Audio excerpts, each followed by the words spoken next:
तो बच्चों, स्वागत करती हूँ मैं आप सभी का हमारे चैनल पे नाउ कॉमर्स एकेडमी में। इस वीडियो में मैं आपके लिए लेकर आई हूँ क्लास 12th की इंग्लिश वर्कशीट का सॉल्यूशन, जिसमें मैं ऑफिशियल लेटर का फॉर्मेट और कुछ ऑफिशियल लेटर्स है जो आपके सामने एक्सप्लेन करके बताऊँगी। तो ध्यान से सुने। क्वेश्चन है बच्चों, what is the ideal format of an official letter? Right down the different steps. जो ऑफिशियल लेटर होता है उसका जो आइडियल फॉर्मेट, एक आदर्श प्रारूप होता है, वो क्या होता है, उसकी जो अलग अलग स्टेप्स है वो लिखिए। देखिए यहाँ पर फॉर्मेट ऑफ ऑफिशियल लेटर। जब हम कभी भी ऑफिशियल लेटर लिखते हैं तो सबसे पहले क्या लिखते हैं, उसमें सेंडर्स एड्रेस लिखते हैं। जो भी लेटर लिख रहा है ना, सेंडर का मतलब होता है भेजने वाले का पता, एड्रेस का मीनिंग होता है पता। तो जो भी लेटर लिख रहा है उसका हमें एड्रेस लिखना होता है और ये एड्रेस 2 या 3 लाइंस का होता है, जिसमें मकान नंबर है, कोई कॉलोनी का नाम है और जो सिटी है, ज़िले का नाम, ये आता है। ठीक है। फिर एक लाइन छोड़ के हमें लिखनी होती है डेट। डेट लिखने का तरीका क्या होता है बच्चों, कि सबसे पहले हम लिखते हैं तारीख जो भी होती है। जैसे कि आज मान लीजिए 12 है तो हमने डेट लिखी 12। फिर हम लिखेंगे मंथ का नाम अक्टूबर 2021। ये एक सही तरीका है तारीख लिखने का। तो डेट हमेशा हमें इसी तरीके से लिखनी है।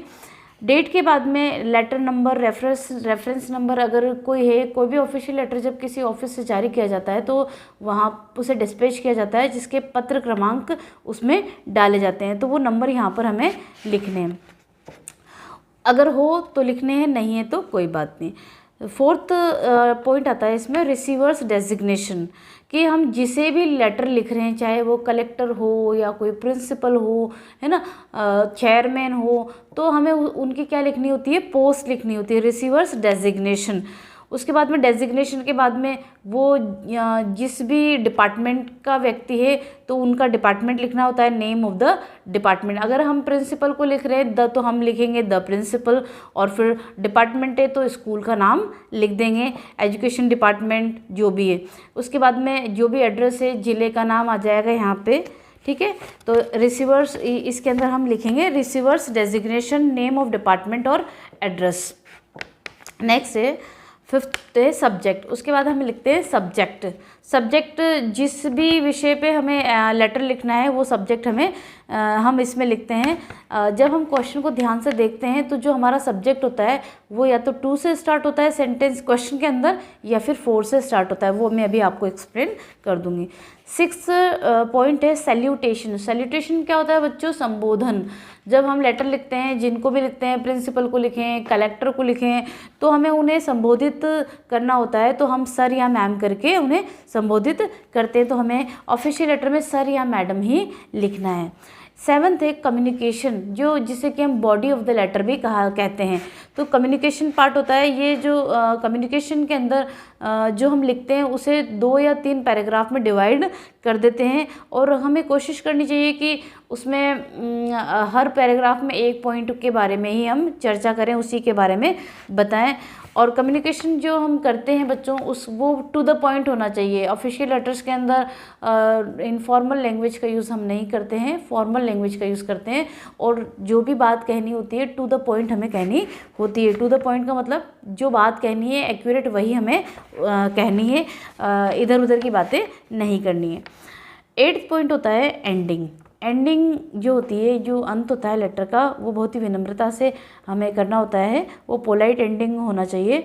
उसमें हम जैसे प्लीज़ डू द नीडफुल, हम अगर किसी को लेटर ऑफ कंप्लेंट है या फिर कोई कुछ ऑफिशियल मामले में हम लेटर लिख रहे हैं तो प्लीज़ डू द नीडफुल, यानी कि जो भी आवश्यक है वो करें। I request you to look into the matter, मैं आपसे प्रार्थना करता हूँ कि इस मामले में आप जांच पड़ताल करें इसकी।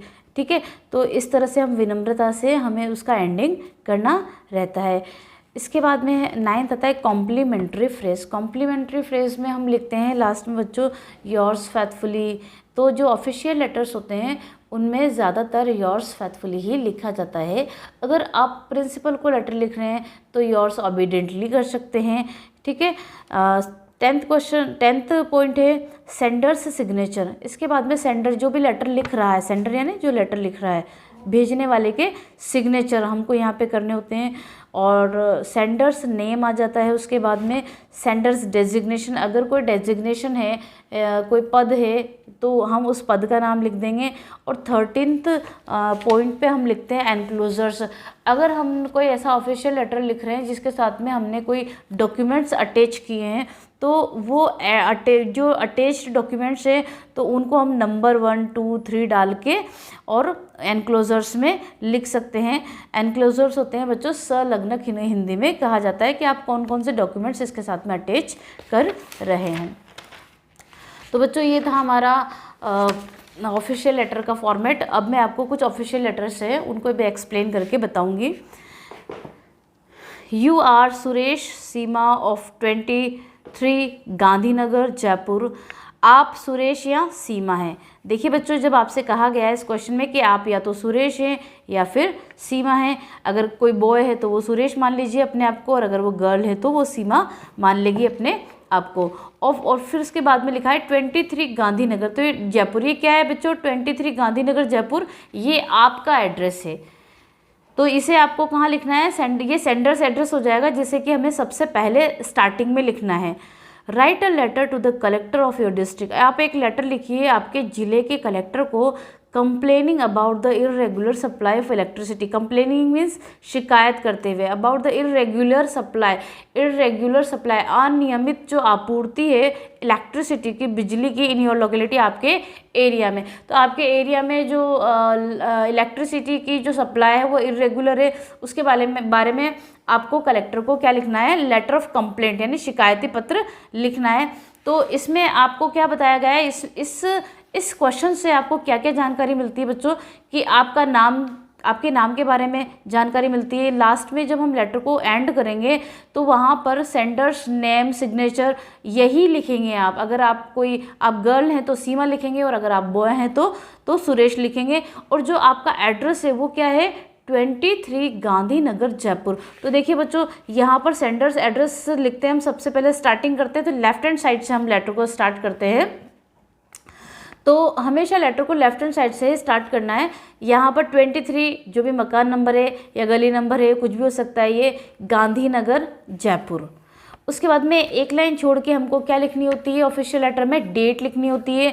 ये डेट लिखिए 4 अक्टूबर 2000। डेट कोई सी भी हो सकती है, आज 12 है तो 12, जो भी आपके एग्ज़ाम की डेट होती है हम वही लिख लेते हैं नॉर्मली। उसके बाद में हम क्या लिखते हैं? पत्र क्रमांक लिखते हैं। यहाँ पर पत्र क्रमांक नहीं है तो नहीं लिखें, कोई बात नहीं। उसके बाद में जिनको भी हम लेटर लिख रहे हैं, किसको लिख रहे हैं? यहाँ पे लिखा हुआ है देखो, write a letter to the collector of your district, जिले के कलेक्टर को। तो यहाँ पर डेजिग्नेशन क्या हो गई बच्चों? यहाँ पर हो गया द कलेक्टर, डेजिग्नेशन में आ गया द कलेक्टर। और उसके बाद में जो कहाँ के कलेक्टर है? जयपुर के, तो डिस्ट्रिक्ट ऑफ जयपुर, और हमने लिख दिया जयपुर। उसके बाद में आता है बच्चों सब्जेक्ट है। तो यहाँ पे देखो सब्जेक्ट कहाँ, क्वेश्चन में से ही पता चल जाता है, complaining about the irregular supply of electricity. ठीक है, तो यहाँ पर irregular supply of electricity in your की जगह हम क्या कर देंगे बच्चों? यहाँ पर आर, हमारे एरिया में। ऐसे नहीं कि आप योर ही लिख दें, ये क्वेश्चन में आपसे कहा जा रहा है तो योर लिखा है यहाँ पे, लेकिन जब हम लिखेंगे सब्जेक्ट तो वो हम ये बताएंगे हमारे एरिया में इलेक्ट्रिसिटी की जो सप्लाई है वो इरेगुलर होने के कारण, तो योर की जगह क्या आ जाएगा? Our locality. उसके बाद में सैल्यूटेशन आता है। सैल्यूटेशन में सर या मैडम, जैसा कि मैंने आपको बताया था कि सर या मैडम बोल के संबोधित करना है हमें, तो सर या मैम। उसके बाद में ये कम्युनिकेशन आ गया, ये बॉडी ऑफ द लेटर आ गया। The irregular supply of electricity in Gandhinagar. देखो आपने क्या लिखा है यहाँ पे, किस एरिया में रह रहे हैं आप? गांधीनगर। तो आपको आंसर में भी उसी एरिया का रेफरेंस देना है, गांधीनगर का, कि जो इरेगुलर अनियमित सप्लाई है इलेक्ट्रिसिटी की इन गांधीनगर में इस कॉजिंग इनकन्वीनियंस, वो असुविधा का कारण बन रही है, टू द रेसिडेंट्स कौन होते हैं बच्चों? वहाँ के निवासी, यानी कि गांधीनगर में रहने वाले लोगों को बहुत असुविधा हो रही है। किसके कारण से? इरेगुलर सप्लाई ऑफ इलेक्ट्रिसिटी के कारण से। Written complaint has been made to electricity office, return में कंप्लेंट दी जा चुकी है किसको, इलेक्ट्रिसिटी ऑफिस को, बट ऑल इन वैन, परंतु सब कुछ व्यर्थ में, यानी कि उससे कुछ भी नहीं हुआ।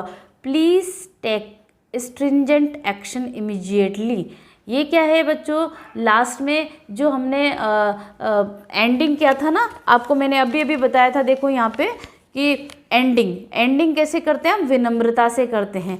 तो यहाँ पे ये एंडिंग है इस लेटर की, please take stringent action immediately, कृपया स्ट्रिक्ट एक्शन, स्ट्रिंजेंट का मीनिंग है सख्त, है ना, स्ट्रिक्ट कदम उठाएं तुरंत। फिर उसके बाद में थैंकिंग यू और योर्स फेथफुली सुरेश सीमा, या अगर आप बॉय है तो आपका नाम केवल सुरेश लिख देंगे, और अगर आप गर्ल है तो लास्ट में क्या लिख देंगे, सीमा लिख देंगे। नेक्स्ट क्वेश्चन है बच्चों, सपोज यू आर रीटा और Ravi studying in government senior secondary school Udaipur. मान लीजिए, सपोज का मीनिंग होता है बच्चों, मान लीजिए यू आर रीता और रवि, आप या तो रीटा है या फिर रवि हैं, studying in government senior secondary school Udaipur, Udaipur government girls government senior secondary school Udaipur में पढ़ते हैं। तो यहाँ पर देखो आपके स्कूल का नाम लिखा हुआ है, और आपको कहा गया है कि या तो आप इन दोनों में से कोई हैं, ठीक है। Write a letter to the secretary board of secondary education Ajmer, आपको एक लेटर लिखना है, किसको लिखना है, सेक्रेटरी को लिखना है।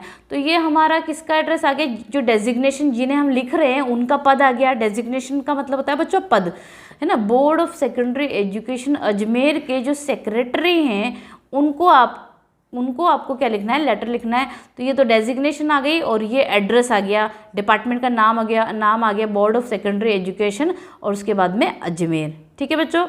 फॉर मेकिंग, किस लिए लिखना है आपको ये letter, for making correction in the date of birth in your secondary certificate, जो आपके सेकेंडरी का सर्टिफिकेट है, जो मार्कशीट है, उसके अंदर जो आपकी डेट ऑफ बर्थ है उसमें करेक्शन करने के लिए आपको board of secondary education Ajmer के सेक्रेटरी को क्या लिखना है बच्चों, एक लेटर लिखना है। State what documents you are sending with, आप इस चीज़ का भी वर्णन करें कि आप कौन कौन से डॉक्यूमेंट्स इसके साथ में भेज रहे हैं। तो देखो बच्चों, आपको यहाँ बताया गया है कि आप इस स्कूल में पढ़ रहे हैं, government senior secondary school Udaipur. तो यहाँ पे सेंटर्स एड्रेस में क्या आ जाएगा, government senior secondary school Udaipur. Okay, एक लाइन छोड़ के वही आपको डेट लिखनी है। यहाँ पे मैंने 4 अक्टूबर 2021 लिखी है, आप जो भी डेट हो वो लिख सकते हैं। एक लाइन छोड़ के जो डेजिग्नेशन लिखना है आपको, जिन्हें भी आप लेटर लिख रहे हैं, तो यहाँ पर आपको बताया गया है क्वेश्चन में कि आप किसको लिख रहे हैं लेटर, आप सेक्रेटरी को लिख रहे हैं। सेक्रेटरी कहाँ के, board of secondary education Ajmer. तो देखो यहाँ पे सेक्रेटरी लिखा, board of secondary education Ajmer. फिर उसके बाद में एक लाइन छोड़ के हमको क्या लिखना है बच्चों, सब्जेक्ट लिखना है। सब्जेक्ट देखो यहाँ पर मैंने आपसे कहा था ज़्यादातर जो क्वेश्चंस हैं उनमें 2 या 4 के बाद में जो होता है वो हमारा सब्जेक्ट ही होता है। यहाँ पे देखिए ध्यान से, for making correction in the date of birth in, your की जगह क्या आ जाएगा, आर आ जाएगा, सेकेंडरी सर्टिफिकेट। तो ऐसे कैसे आ गया, for making correction in the date of birth in, your की जगह आर नहीं लिखेंगे हम, यहाँ पे माई कर लेंगे, माई सेकेंडरी सर्टिफिकेट। सेकेंडरी मेरी जो सेकेंडरी मार्कशीट है उसके अंदर डेट ऑफ बर्थ में करेक्शन करने हेतु, ठीक है। उसके बाद हम लिखेंगे सर या ma'am, with due respect I beg to state that I have passed class 10th from government senior secondary school Udaipur, है ना। विद ड्यू रिस्पेक्ट विनम्र निवेदन है कि मैंने 10th क्लास पास की है, कौन से स्कूल से, government senior secondary school Udaipur से। इन द ईयर 2000, जो भी ईयर हो आप लिख दीजिए, जो भी सत्र चल रहा है 2020, 21, 21, 22 जो भी है। In my secondary certificate the date of birth is incorrect. अब हम टू द पॉइंट बात करेंगे, इधर उधर की बातें नहीं करेंगे, सिंपल सी बात है। इन माई सेकेंडरी सर्टिफिकेट, मेरे जो सेकेंडरी सर्टिफिकेट है 10th की मार्कशीट है उसमें जो डेट ऑफ बर्थ है इज़ इनकरेक्ट, वो गलत है। The correct date of birth is 16 October 2000 जो भी है ना, ईयर जो भी आपकी डेट ऑफ बर्थ जो करेक्ट है वो आप लिख देंगे इसके अंदर। For correction I am sending required documents as my 8th board certificate. देखो फॉर करेक्शन के लिए मैं भेज रहा हूँ या भेज रही हूँ रिक्वायर्ड डॉक्यूमेंट्स, जो भी आवश्यक डॉक्यूमेंट्स दस्तावेज है as my 8th board certificate. अब आपको देखो बच्चों 10th की मार्कशीट में करेक्शन करवाना है तो फिर आपको क्या भेजना पड़ेगा, 8th की मार्कशीट भेजनी पड़ेगी। तो यहाँ पर आपने क्या भेजी है, 8th बोर्ड सर्टिफिकेट भेजा है। और उसके बाद अलावा principal certification of my DOB। DOB का मतलब होता है date of birth as per school record. School record के अकॉर्डिंग, स्कूल रिकॉर्ड के अनुसार जो प्रिंसिपल का सर्टिफिकेशन है, सर्टिफिकेट है ना, आपकी डेट ऑफ बर्थ के बारे में, ठीक है, वो आप भेज रहे हैं। और माय बर्थ सर्टिफिकेट मेरा आपका, आप अपना बर्थ सर्टिफिकेट भेज रहे हैं एंड माय सेकेंडरी सर्टिफिकेट और 10th की मार्कशीट भी, क्योंकि करेक्शन जब होगा तो फिर आपके 10th की मार्कशीट में ही करेक्शन होके आएगा, ठीक है। तो इसलिए आपकी 10th की मार्कशीट भेजना बहुत ज़रूरी है। तो आपको क्या भेजना पड़ेगा, my secondary certificate. Please do the needful correction as soon as possible. जितना जल्दी हो सके उतना जल्दी जो भी आवश्यक है करेक्शन है ना, वो आप करें।